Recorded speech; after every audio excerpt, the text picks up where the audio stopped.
Hello, dear friends.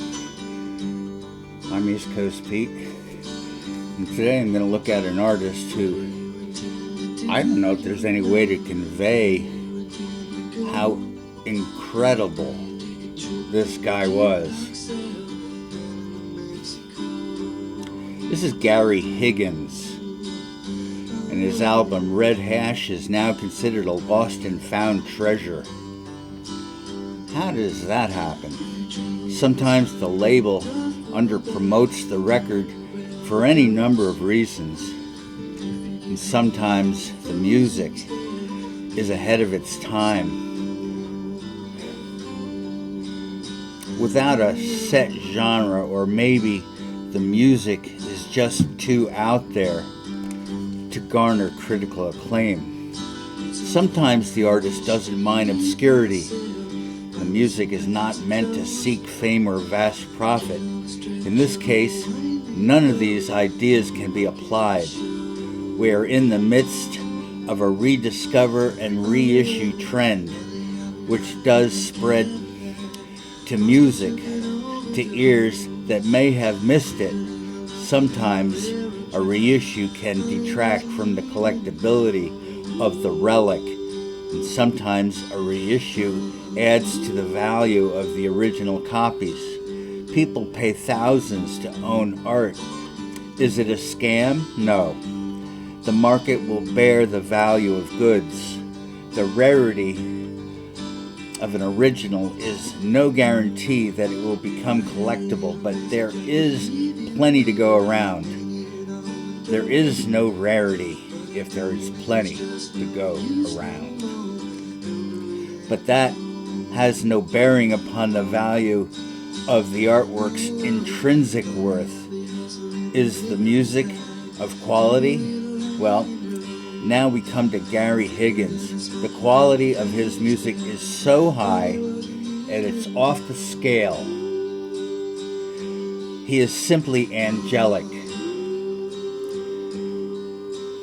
He had knocked around New York City with some rock combos, most notably with Simeon, who would go on to renown with Silver Apples. Higgins took refuge in rural Connecticut and fresh air, but still close enough to sojourn back to the belly of the beast as circumstances would dictate. In Connecticut, he worked his musical skills to a shiny and sharp edge, and to stay social, he played in a band called Wooden Wheel. This collection of hipsters recorded an album's worth of songs before the persnickety Connecticut cops showed up at the door and carried them away to jail for possession of a controlled substance, ending any chance to tour or promote the album.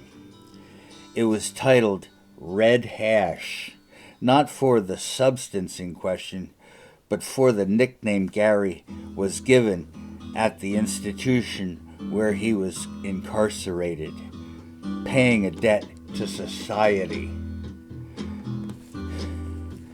This was the Just Say No era, one of the first hints that the so-called war on drugs could not be won.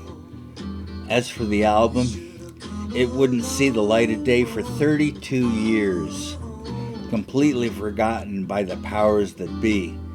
The music betrays no angst about the bust.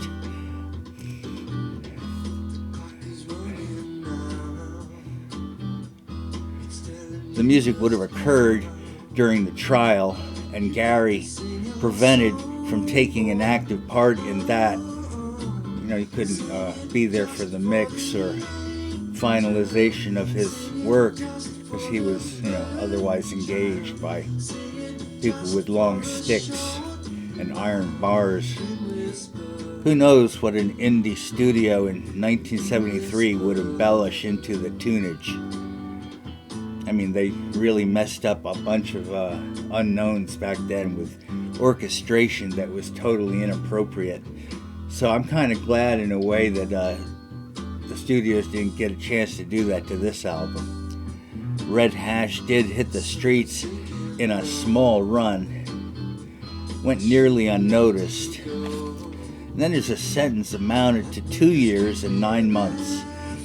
The album copies settled into cases in attics and basements of a small group of friends, making the way to the turntables of close friends who already knew what Gary and his folk rock band were about. The music became a secret document of the dark decade of the 70s, so different from the color splash of the 60s. When Higgins was released, he was not heard from again, but the secret album, over time, became a sought-after pop classic. It's gentle and psychedelic, pastoral, breezy, and perfectly describing the best parts of the American 70s. Bootlegs made the rounds. Ben Chasney of Six Organs of Admittance covered Higgins' Thicker Than Smoky on his 2005 Drag City release, School of the Flower, including a plea in the liner notes asking if anyone knew Gary's whereabouts. A mini manhunt ensued, and he was found, and his album was reissued to a vast critical sigh of relief and acclaim. A pleasant surprise for Gary Higgins, a magic moment out of nowhere. But doesn't the best come to the surface? Not always, but this time, yeah, it did. Here are the tracks. 1, Thicker Than Smoky.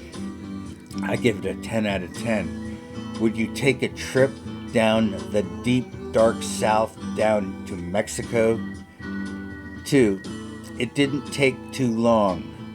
As angelic as Jeff Buckley and a Hawaiian guitar break. Hawaiian.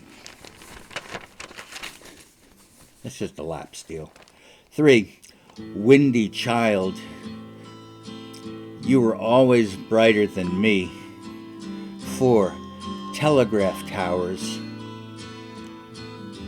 His might be the heaviest, the lightest hippie folk that ever was created. And to boot, we have a cello. 5, I Can't Sleep at Night. Mandolin Jazz. 6, Cuckoo. Mellow personified. I've really gone insane. I can't even spell my name. 7, I picked notes from the sky. It's like modern medieval music. 8, Stable the Spuds. Got a hammered dulcimer. Very spiritual. 9, Down on the Farm. He's as good as early Cat Stevens. Funky countrified drone, certifiable high art, slide guitar. 10, Unable to Fly. I truly doubt that. He is such a beautiful soul. Heart-wrenching loneliness, flute and fiddle as accompaniment, very sparse, so moving. 11, Looking for June. An upbeat piano number, jazzy, going out on a high note. I can never see why people listen to this stuff over and over. Did I say never?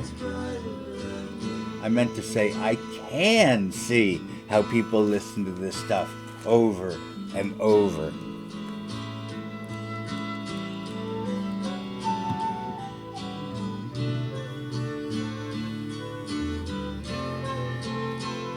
See if I can give you a better picture of his face so you see what he looks like.